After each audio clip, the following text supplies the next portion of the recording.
Filsafat kebahagiaan menurut Plato memahami kebahagiaan dalam perspektif filsafat. Dalam kajian filsafat, kebahagiaan merupakan topik sentral yang tidak hanya membahas soal kenikmatan semata, tetapi lebih dalam menelusuri hakikat dan kondisi optimal kehidupan manusia. Pada dasarnya, filsafat kebahagiaan mengajak manusia untuk memahami dirinya secara menyeluruh, mulai dari aspek jiwa, akal, hingga nafsu. Dalam bab ini, kita menggali pemikiran Plato, seorang tokoh filsuf Yunani yang menjadi fondasi banyak tradisi filsafat Barat dan Islam, khususnya tentang bagaimana manusia mencapai kebahagiaan sejati. Plato adalah murid Sokrates dan guru dari Aristoteles yang meletakkan fondasi dasar pemikiran filsafat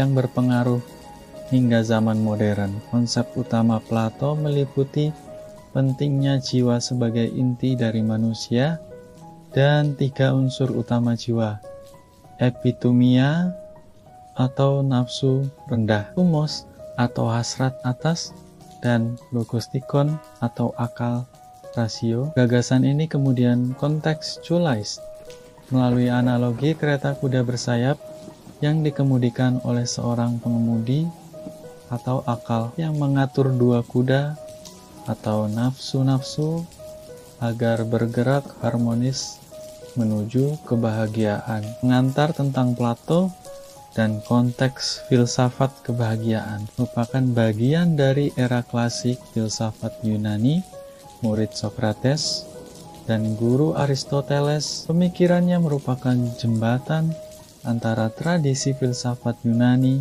dan warisan filsafat Islam. Fokus Plato dalam filsafat kebahagiaan berangkat dari pengalaman politis yang suram dan pengaruh spiritualitas mistik. Konsep jiwa menurut Plato, esensi manusia. Plato melihat manusia bukan dari tubuh fisik, tetapi dari jiwa sebagai esensi. Tubuh hanya manifestasi yang sifatnya sementara dan sering menipu. Jiwa adalah entitas yang bergerak dan menggerakkan dirinya sendiri, atau autokineton. Jiwa memiliki aktivitas yang kompleks dan 3 bagian utama. 1. Epitumia atau nafsu rendah, makan, minum, seks. 2. Thumos atau hasrat menengah, ambisi, harga diri, keberanian. 3. Logostikon akal atau rasio, pengendali dan pemimpin jiwa. Apa? Jiwa yang sehat adalah yang mampu menyeimbangkan dan mengharmoniskan ketiga unsur tersebut, dengan akal sebagai pengemudi yang mengarahkan kuda-kuda nafsu, analogi kereta kuda bersayap, 2 kuda mewakili epitumia atau kuda hitam, dan thumos atau kuda putih serempap. Sase atau pengemudi kereta melambangkan akal atau logos yang mengatur dan mengendalikan gerak kereta agar dapat menuju tujuan luhur menuju ke atas. Sayap melambangkan eros, cinta yang mewarnai seluruh aspek jiwa dan menjadi kekuatan dorong untuk naik ke ranah spiritual dan kebahagiaan sejati.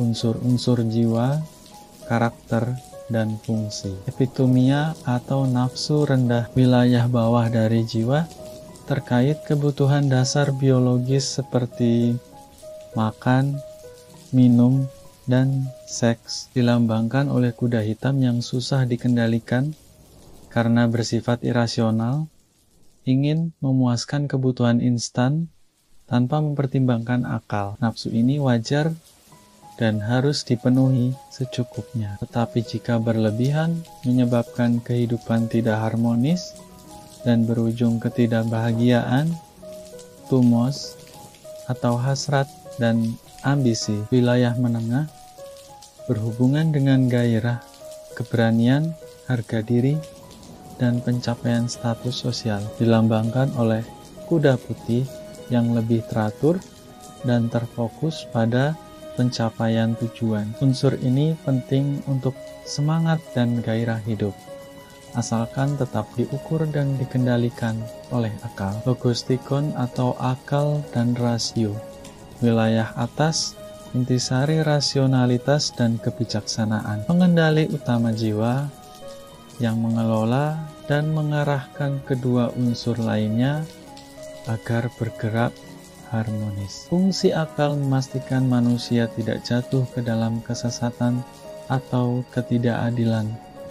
Eros, cinta sebagai zat pengikat yang hadir di ketiga unsur jiwa, memberikan daya dan impuls untuk berkembang dan mendaki ke arah kebaikan, serta kebahagiaan abadi. Naluri dan kebahagiaan menemukan kesederhanaan dan keseimbangan. Kebahagiaan bagi Plato bukan hanya soal kenikmatan fisik, tetapi bagaimana pikiran dan jiwa mengelola segala keinginan. Kenikmatan dan kebahagiaan adalah dua hal berbeda.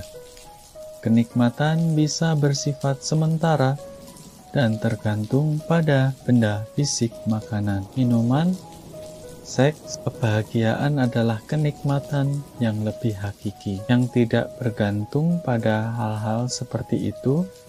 Misalnya, kenikmatan ilmu pengetahuan dan pemahaman, pentingnya kesederhanaan dan keberanian untuk memenuhi kebutuhan dan tuntutan hidup secara optimal, tapi tidak berlebihan. Menekan dan melawan nafsu secara total justru menguras energi, sementara mengelolanya dengan tepat membawa kedamaian. 3 tipe manusia berdasarkan fokus jiwa. Plato mengkategorikan manusia dalam 3 tipe berdasarkan dominasi unsur jiwa mereka. 1. Filosofos atau pecinta kebijaksanaan, fokus pada akal dan pengetahuan, berusaha mengoptimalkan fungsi logostikon. 2. Filonikon atau pecinta nama dan harga diri, terfokus pada tumos, mencari kehormatan, status, dan pengakuan sosial. 3. Filokrematon atau pecinta kenikmatan, didominasi epitumia, mengejar kesenangan jasmani dan harta benda. Setiap manusia berpotensi berada dalam salah satu kategori ini. Tetapi kebahagiaan tercapai ketika kita mengoptimalkan ketiga unsur secara harmonis dan seimbang. Teori keutamaan atau arete, optimalisasi fungsi jiwa. Arete berarti keutamaan atau optimalisasi fungsi sesuatu secara sempurna. Bagi manusia, keutamaan tercapai bila bagian-bagian jiwa berjalan dengan keadilan. Setiap bagian jiwa berfungsi tidak melampaui batas, tapi seimbang dan saling mendukung. Harmoni gabungan dari ketiga unsur jiwa berjalan seirama tanpa konflik internal. 4 keutamaan utama Plato yang membantu mencapai kebahagiaan. 1. Kesederhanaan, ketercukupan bagi epitumia. 2. Keberanian, tumos yang terjaga dan bersemangat. 3. Kebijaksanaan, logostikon yang tajam dan mengatur. 4. Keadilan, persatuan, dan keseimbangan antar unsur jiwa. Optimalisasi fungsi jiwa. Dengan keutamaan ini, memungkinkan manusia hidup bahagia, harmonis, dan bermakna. Bahaya ijolan dan jalan menuju kebahagiaan sejati. Plato mengkritik perilaku menjalani hidup ijolan atau pertukaran imbalan antara kenikmatan yang kecil demi yang lebih besar. Misalnya beribadah hanya untuk mendapatkan keuntungan materi atau balasan konkret. Jalan kebahagiaan sejati adalah hidup rasional yang didasari oleh logos, rasio dan pemahaman yang stabil, bukan sekadar kalkulasi keuntungan sesaat. Praktik kehidupan yang berdasarkan ketidaksadaran ini berujung pada ketidakbahagiaan dan kehancuran jiwa. Pendapat Plato tentang kejahatan dan ketidaktahuan. Menurut Plato, tidak ada orang yang jahat secara sadar. Ketidakmampuan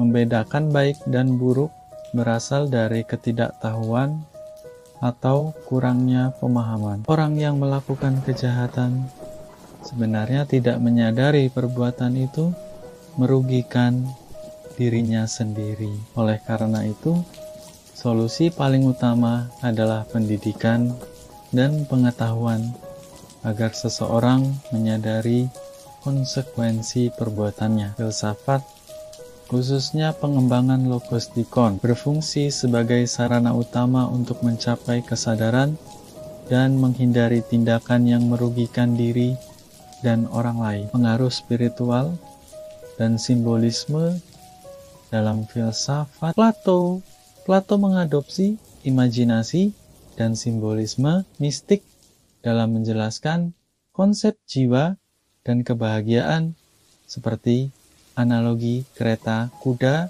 bersayap dan eros. Simbol-simbol ini membantu memperjelas hubungan antara aspek-aspek rasio, nafsu, dan cinta secara vertikal menuju kehidupan spiritual yang lebih tinggi. Hubungan ini mencerminkan pengetahuan tradisi tasawuf dan spiritualitas Islam yang juga menekankan perjuangan menjaga jiwa dari dominasi nafsu dan mengarahkan kehidupan menuju kesucian dan martabat manusia.